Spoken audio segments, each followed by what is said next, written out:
आज प्रतीक्षा संपली आणि एकदाचा 21 तारखेच्या निकालाची सुरुवात झाल्यानंतर पहिल्या झालेल्या 2 फेऱ्या म्हणजे प्रभाग क्रमांक 1, 2 आणि 2 आणि 4 या चारहीमध्ये भारतीय जनता पार्टीच्या चिन्हावरील नामदार जयकुमार गोरेभाऊ यांच्या नेतृत्वाखाली भारतीय जनता पार्टीच्या पॅनलनं घवघवीत म्हणण्यापेक्षा प्रचंड मोठं यश पहिल्याच टप्प्यामध्ये मिळवलेलं दिसतंय।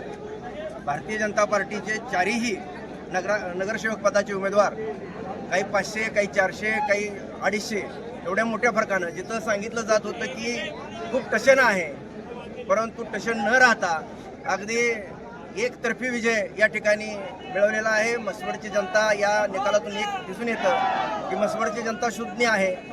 विकासाच्या पाठीमागं एक आश्वासक नेतृत्व म्हणून नामदार जयकुमार गोरेभाऊ महाराष्ट्रामध्ये काम करत असताना मसवड ही खऱ्या अर्थानं जयकुमार गोरेंना मानणारी ही भूमी आहे आणि खऱ्या अर्थानं आज जयकुमार गोरेभाऊंच्या आणि पर्यायानं भारतीय जनता पार्टीच्या नेतृत्वावरती मसवडकरांनी विश्वास दाखवलेला आहे। आपण जसं जसं पुढे जाल याहीपेक्षा जास्तीच्या मताधिक्यानं प्रत्येक प्रभागामध्ये आमचे उमेदवार निवडून येतील आणि नगराध्यक्ष पदाच्या उमेदवार तर जशा पद्धतीनं नामदार जयकुमार गोरेभाऊंनी विश्वास व्यक्त केलेला आहे की 5000 मतापर्यंत आपण मजल मारू।